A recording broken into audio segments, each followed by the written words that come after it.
Hello guys, आप सभी का हिंदी सूत्रा में स्वागत है। कैसे हैं आप लोग? उम्मीद है आप लोग स्वस्थ होंगे और अपने पढ़ाई में लगे हुए होंगे। तो हम लोग कर रहे हैं एनटीए यूजीसी नेट हिंदी का प्रैक्टिस सेट, जो कि 16 प्रैक्टिस सेट हम लोग कर चुके हैं। आज हम लोग करेंगे 17वां प्रैक्टिस सेट। एक प्रैक्टिस सेट में 50 क्वेश्चन लेके आती हूँ, जो कि बहुत ही ऑथेंटिक रहते हैं। तो अगर आप लोग हमारे चैनल पर पहली बार आए हैं तो प्लीज़ हमारे चैनल को सब्सक्राइब कर लीजिएगा, बेल आइकन जो प्रेस करिएगा, ताकि जब भी मैं वीडियो डालूँ तो नोटिफिकेशन सबसे पहले आप लोगों के पास पहुँचे। ज़्यादा समय न लेते हुए प्रश्नों की ओर चलते हैं। अनन्य प्रकाश विज्ञान योग, ध्यान योग, सिद्धांत बोध के रचनाकार हैं। देखिए, इसमें एक साथ कई रचनाएं मैं दी हूँ ताकि कई प्रश्न बन सके। अनन्य प्रकाश विज्ञान योग, ध्यान योग और सिद्धांत बोध के रचनाकार कौन है? तो अक्षर अनन्य है। किसकी रचना है? अक्षर अनन्य की है। डी ऑप्शन हमारा सही हो जाएगा। भविष्यत कथा के रचनाकार का समय क्या है? भविष्यत कथा का रचनाकार का समय माना जाता है, समय पूछा है इसमें कि किस समय में लिखा गया था भविष्यत कथा, तो 933 ईस्वी में। सी ऑप्शन हमारा सही हो जाएगा, 933 ईस्वी। सूफी मत में साधक की कल्पना किस रूप में की जाती है? सूफी मत में साधक की कल्पना किस रूप में की गई है? तो पति के रूप में। ये ऑप्शन सही हो जाएगा, पति रूप में की गई है। निम्न में से रीत सिद्ध कवि हैं। तो रीत सिद्ध कवि कौन है? सभी। बिहारी दास, हठी जी और परनेज तीनों रीत सिद्ध कवि हैं। तो डी ऑप्शन सही हो जाएगा, सभी हैं।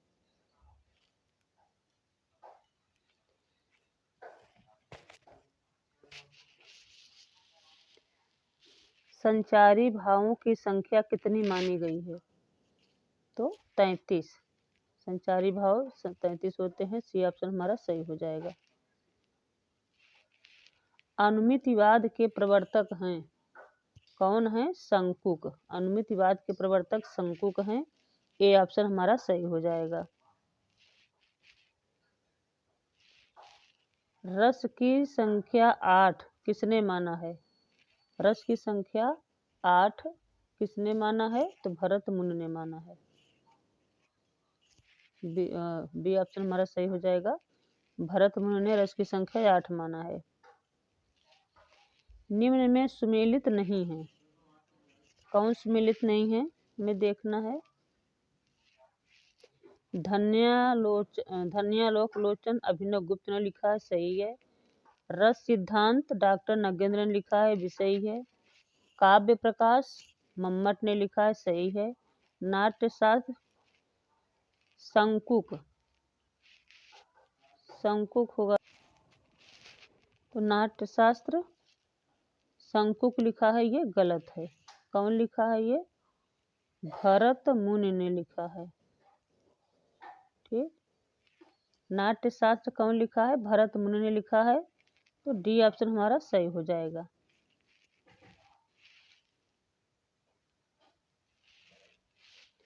गोरख जगायो जोग भगत भगायो लोग किसकी युक्ति है? किसकी युक्ति है? ये तुलसीदास की है। बी ऑप्शन हमारा सही हो जाएगा, तुलसीदास की युक्ति है। रामानंद के कितने शिष्य हैं? भक्तमाल के अनुसार। ठीक, भक्तमाल के अनुसार रामानंद के कितने शिष्य बताए गए हैं? तो 12 शिष्य बताए गए हैं। डी ऑप्शन हमारा सही हो जाएगा। कबीर को वाणी का डिक्टेटर किसने कहा है? तो हजारी प्रसाद द्विवेदी ने कहा है। सी ऑप्शन सही हो जाएगा। प्रथम सूफी कवि कौन है? मुल्ला दाऊद। ए ऑप्शन सही हो जाएगा। प्रथम सूफी कवि मुल्ला दाऊद हैं। रास पंचाध्यायी के लेखक कौन हैं? तो नंददास हैं। सी ऑप्शन सही हो जाएगा। रास पंचाध्यायी किसकी है? नंददास की है। विनय पत्रिका की भाषा क्या है? विनय पत्रिका किस भाषा में लिखा गया है? ब्रज भाषा में लिखा गया है। बी ऑप्शन सही हो जाएगा।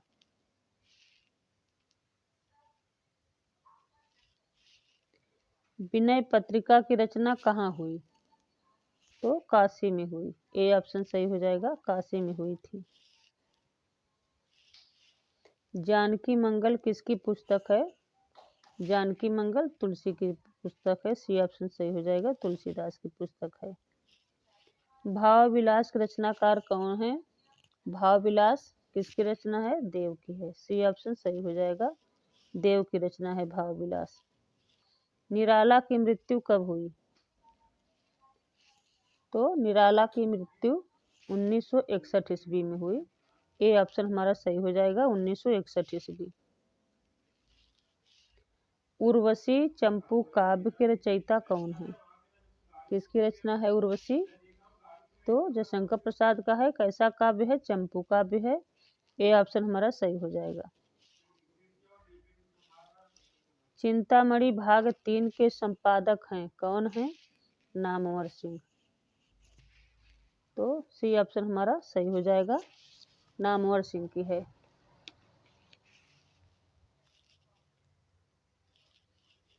इश्क लता के रचनाकार हैं कौन? घनानंद।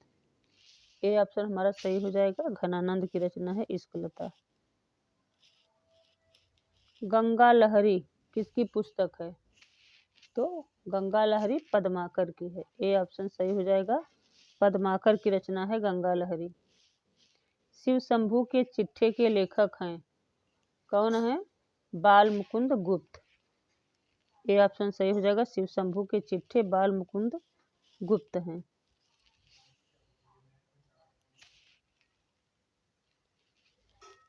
राजा भोज का सपना के लेखक हैं कौन है? शिव प्रसाद सितारे हिंद। बी ऑप्शन सही हो जाएगा, शिव प्रसाद सितारे हिंद की रचना है। आखिरी कलाम नामक उपन्यास किसने लिखा? आखिरी कलाम उपन्यास किसने लिखा है? दूधनाथ सिंह। डी ऑप्शन सही हो जाएगा, दूधनाथ। आखिरी कलाम काव्य पूछेगा तो मलिक मोहम्मद जासी का है। उपन्यास पूछ रहा है इसमें, तो उपन्यास किसका है? दूधनाथ का। इसमें कंफ्यूजन नहीं होना है। यशपाल की कृति झूठा सच कितने भागों में है? यशपाल द्वारा रचित झूठा सच उपन्यास, झूठा सच क्या है? उपन्यास है। पूछ रहा है इसमें कितने भाग हैं? तो 2 भाग हैं। बी ऑप्शन सही हो जाएगा, 2 भागों में है। काले कारनामे उपन्यास किसकी कृति है? तो काले कारनामे किसका है? निराला का है। सी ऑप्शन सही हो जाएगा, निराला का उपन्यास है। प्रेमचंद की प्रथम कहानी कौन सी है? प्रेमचंद की प्रथम हिंदी कहानी कौन सी है? तो सौत। ए ऑप्शन सही हो जाएगा, सौत है। मनुष्य ही है जो मनुष्य के लिए मरे, सही कथन है, यानी कि किसका कथन है ये? तो मैथिली शरण गुप्त का है। डी ऑप्शन सही हो जाएगा, मैथिली शरण गुप्त की पंक्ति है ये। पुल्लिंग शब्द है, पुल्लिंग शब्द कौन सा है इसमें? तो पुल्लिंग क्या है? अमृत। ए ऑप्शन सही हो जाएगा, अमृत पुल्लिंग है। राहुल साकृत्यायन की मेरी जीवन यात्रा में कितने भाग हैं? राहुल साकृत्यायन द्वारा रचित मेरी जीवन यात्रा विधा क्या है? इसका यात्रा वृतांत है। पूछ रहा है इसमें कितने भाग हैं? तो 5 भाग हैं। मेरी जीवन यात्रा में 5 भाग हैं, तो सी ऑप्शन सही हो जाएगा। चंपारण में महात्मा गांधी किस लेखक की जीवनी है? तो राजेंद्र प्रसाद की जीवनी है। बी ऑप्शन सही हो जाएगा। मिश्र बंधु विनोद कितने भागों में विभाजित है? मिश्र बंधु विनोद कितने भागों में विभाजित है? तो 4 भागों में। सी ऑप्शन सही हो जाएगा, 4 भागों में है मिश्रबंधु विनोद। किसने लिखा है? मिश्र बंधुओं ने लिखा है। कौन सी एकांकी उपेंद्रनाथ अश्क की है? कौन सी है? इसमें सभी हो जाएंगी। देवताओं की छाया में, जोंक और चरवाहे, तीनों एकांकी हैं और तीनों एकांकी उपेंद्रनाथ अश्क द्वारा लिखी गई हैं। तो इसमें डी ऑप्शन सही हो जाएगा, सभी। भाषा और समाज के लेखक हैं। भाषा और समाज किसकी रचना है? रामविलास शर्मा की है। बी ऑप्शन सही हो जाएगा। त्यागपत्र उपन्यास के लेखक हैं। त्यागपत्र क्या है? विधा उपन्यास है। इसके लेखक कौन हैं? तो इसके लेखक हैं जैनेन्द्र कुमार। डी ऑप्शन सही हो जाएगा, जैनेन्द्र कुमार की उपन्यास है त्यागपत्र। कमलेश्वर किस पत्रिका के संपादक हैं थे? तो कमलेश्वर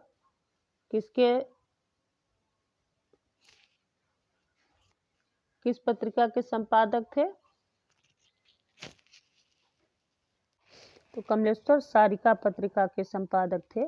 ए ऑप्शन हमारा सही हो जाएगा, सारिका। कमलेश्वर किस पत्रिका के संपादक थे? तो सारिका पत्रिका के थे। ए ऑप्शन हमारा सही हो जाएगा।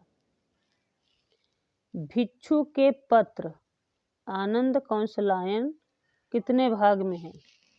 समझिए प्रश्न। आनंद कौशलायन द्वारा रचित भिक्षु के पत्र कितने भागों में है? भिक्षु के पत्र किसकी रचना है? आनंद कौशलायन का है। पूछ रहा है कितने भागों में है। तो भिक्षु के पत्र कितने भागों में है? 2 भागों में है। ए ऑप्शन सही हो जाएगा, 2 भागों में है। भिक्षु के पत्र कौन लिखा है? भिक्षु के पत्र कौन लिखा है? आनंद कौशलायन ने लिखा है। कितने भाग हैं इसमें? तो 2 भाग हैं। ए ऑप्शन सही हो जाएगा, भिक्षु के पत्र में 2 भाग हैं। श्रावकाचार की रचना कब हुई थी? तो श्रावकाचार की रचना 933 ईस्वी में हुई थी। बी ऑप्शन हमारा सही हो जाएगा। आल्हा खंड की रचना का लोकप्रिय नाम क्या है? आल्हा खंड की रचना का लोकप्रिय नाम क्या है? तो परमाल रासो है। बी ऑप्शन हमारा सही हो जाएगा, परमाल रासो। और इसे लिखा कौन है? तो जगनिक ने लिखा है। परमाल रासो के रचयिता कौन है? जगनिक हैं।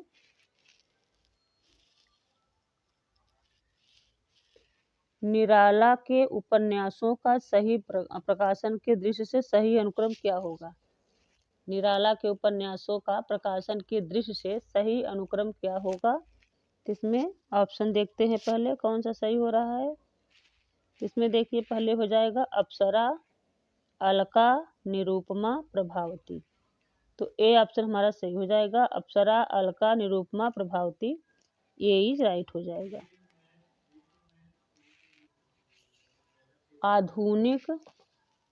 आधुनिक हिंदी कविता के प्रमुख आंदोलनों का सही अनुक्रम क्या होगा? तो इसमें ऑप्शन देखते हैं पहले। इसका क्या सही हो जाएगा? तो इसका सही हो जाएगा, पहले हो जाएगा प्रगतिवाद, प्रयोगवाद, नई कविता, अकविता। इसमें पहले प्रगतिवाद, प्रयोगवाद, नई कविता, अकविता। ए ऑप्शन सही हो जाएगा। भारतीय काव्यशास्त्र के प्रमुख काव्यशास्त्रियों का सही अनुक्रम क्या है? भारतीय काव्यशास्त्र के प्रमुख काव्यशास्त्रियों का सही अनुक्रम क्या है? तो ऑप्शन देख लेते हैं इसमें। इसका कौन सा ऑप्शन सही हो रहा है? पहले हो जाएंगे भरत मुनि, आनंदवर्धन, विश्वनाथ, जगन्नाथ। तो इसमें हमारा बी ऑप्शन सही हो जाएगा। पहले भरत मुनि, आनंदवर्धन, विश्वनाथ, जगन्नाथ। तो बी इज राइट हो जाएगा।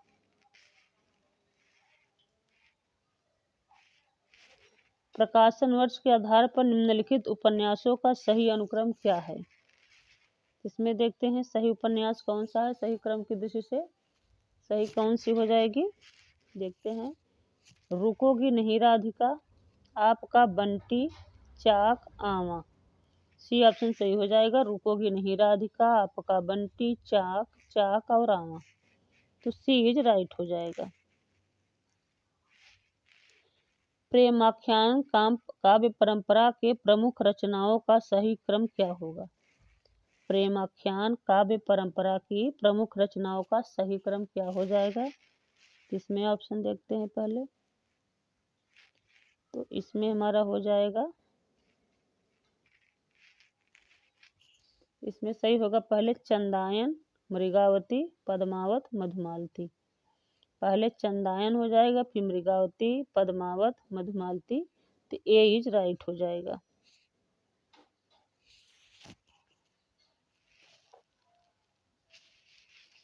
स्थापना देखते हैं क्या कह रहा है स्थापना में।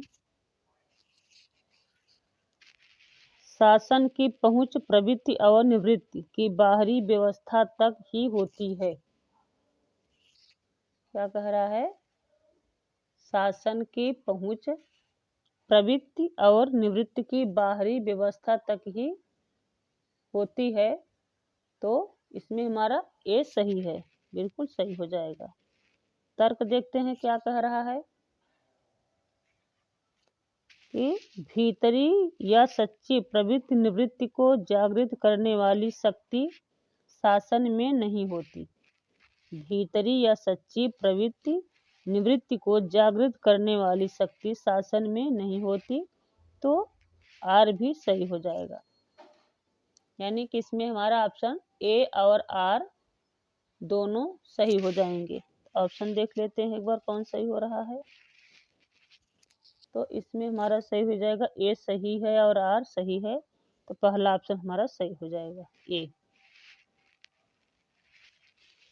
स्थापना देखते हैं क्या कह रहा है। कविवाणी